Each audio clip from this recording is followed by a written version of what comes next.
এই কুরবানির কি চিন্তা করলা?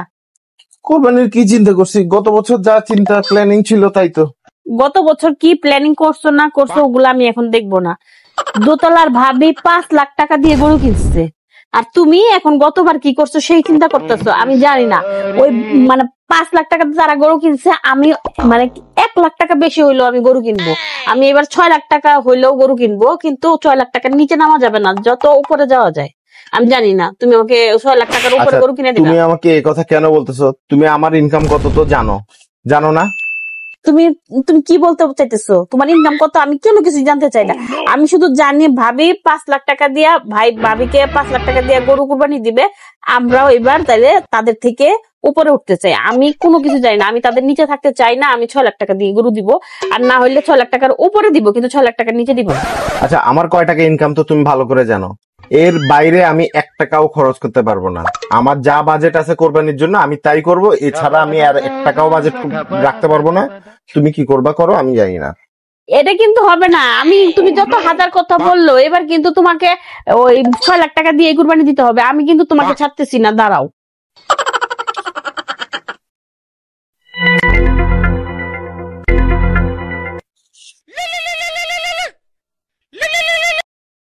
হ্যালো, আসসালামু আলাইকুম। হ্যালো, আসসালামু আলাইকুম ভাবি। ভাবি, আমি স্যারের অফিস থেকে রফিক বলতেছিলাম। ভাবি ভালো আছেন? আলহামদুলিল্লাহ ভালো। রফিক ভাই ভালো আছেন আপনি? ভাবি, আমরা কেউ তো ভালো নাই। স্যার তো আমাদের কাউরে ভালো থাকতে দিতেছে না। ভাবি কি হয়েছে বলেন তো?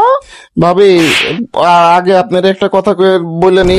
ভাবি, ওই 10 লাখ টাকা দিয়ে একটা গরু আপনার জন্য ঠিক করে রাখছি, পাঠাই দিতেছি ভাবি এখনই। কি বলেন? গরু কি জন্য ভাই? ভাবি, ওই যে স্যারে তো একটা ফাইল দিছিলাম, কিন্তু স্যার তো ফাইলটা সাইন করতেছে না। একটু যদি ভাবি এই জিনিসটা একটু ম্যানেজ করে নিতে পারেন তাহলে খুব ভালো হয় ভাবি। সাইন করতেছে না মানে? সাইন করতেছে না কি জন্য? ভাবি সেটা তো জানি না, কিন্তু সব ফাইল সবই ঠিক আছে ভাবি। আপনি একটু ভাইয়ারে বুঝাই বলেন, স্যারেরে বুঝাই বলেন, স্যার যেন এই জিনিসটা একটু ছাইরা দেয়। আর ভাবি, এই যে গরু আমি এখনই পাঠিয়ে দিতেছি, 1 ঘন্টার মধ্যে আপনার বাসার সামনে চলে যাবে ভাবি। আপনি চিন্তা করবেন না, ফাইল এবং গরু আপনি একসাথে পাঠায় দেন ভাই। আমি ওর সাইন কিভাবে নিতে হয়, ও সাইন করবে না কেন? সাইন করার জন্যই তো ওখানে বসাইছে, তো ও সাইন করবে না কেন? আমি সাইন করাই নিচ্ছি, ঠিক আছে? আপনারা চিন্তা করবেন না, সবাই ভাই ভালো করে ঈদ করবেন, কোনো টেনশন করেন না, আমি সাইন করাই নিব, ঠিক আছে ভাই? আচ্ছা, ঠিক আছে, ঠিক আছে ভাবি। ওকে জি, আসসালামু আলাইকুম। ওয়ালাইকুম আসসালাম। একটা সাইনে তুমি 10 লাখ টাকার গরু পায়া যাও, আর তুমি বলো তোমার সামর্থ্য নাই, তোমার ইনকাম নাই। দাঁড়াও, তোমারে আমি বুঝাইতেছি। এই, তুমি শুয়ে আছো কি জন্য? শুয়েছি এমনি। তুমি একটা সাইন করলে 10 লাখ টাকার গরু পায়া যাও, তুমি সেই সাইনটা কেন করতেছো না? আচ্ছা, তুমি আমাকে কি বলতেছো? কি বলতেছো মানে? আমি যখন তোমাকে বললাম 6 লাখ টাকা দিয়ে আমার একটা গরু কিনা দিতে, তুমি বললো তোমার সামর্থ্য নাই, তোমার ইনকাম কম।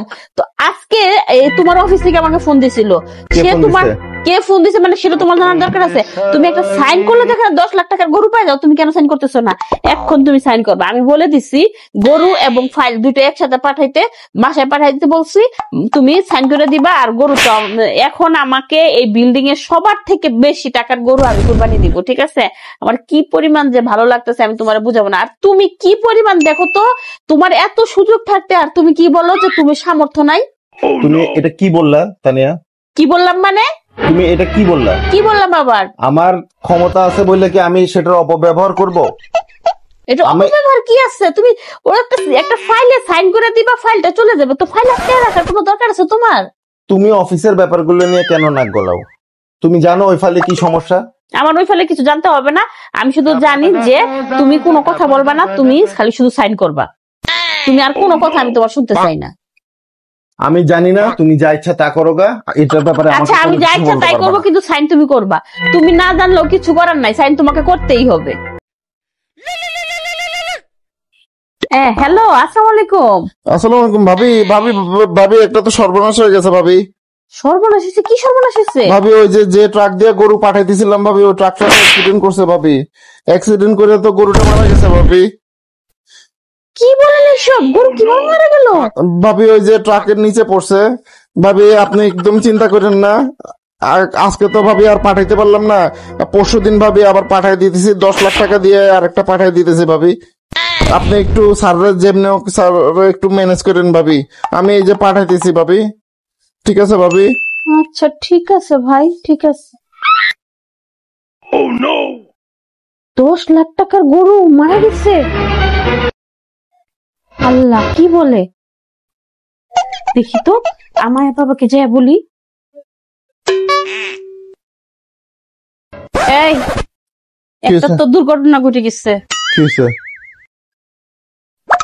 ওই যে রফিক ভাই আছে না তোমার অফিসে? রফিক ভাই? তোমার অফিসের যে রফিক, রফিক কিসে? ও বলছিল যে তোমার জন্য 10 লাখ টাকার একটা গরু রাখছে। তো আমি বলছিলাম যে গরুটা এবং ফাইলটা যেন একসাথে পাঠায় দেয়। তো গরু নাকি আসার সময় ওই ট্রাক অ্যাক্সিডেন্টে মারা গেছে। 10 লাখ টাকার গরু মারা গেছে। আচ্ছা, তুমি এটা কি কাজ করলা? তুমি আমার অফিসের রফিকের সাথে তুমি কথা বলছো?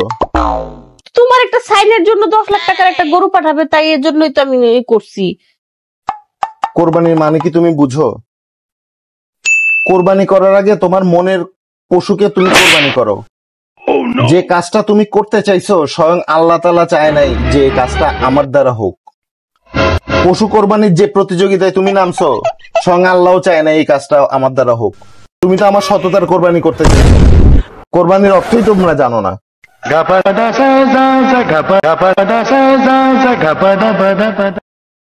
তো এতক্ষণ আমরা যেটা দেখলাম আসলে সেটা কারো জন্যই কাম্য না।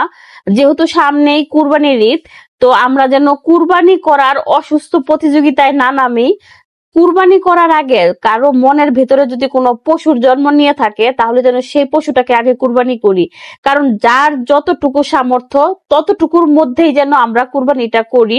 কারণ আমরা যদি এই প্রতিযোগিতায় নেমে আমাদের সামর্থ্যের অধিক কুরবানি করতে চাই, তাহলে কিন্তু অবশ্যই আমাদের সেটা কোনো ভালো ওয়েতে আমরা করতে পারবো না।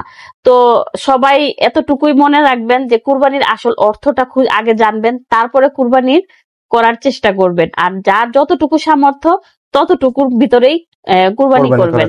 আল্লাহ ততটুকুতেই সন্তুষ্টি হবে। কারণ আল্লাহ কিন্তু আপনার কত টাকা দিয়ে কিনলেন, কত কিছু মানে কত বড় গরু কুরবানি করলেন সেটা কিন্তু দেখবে না।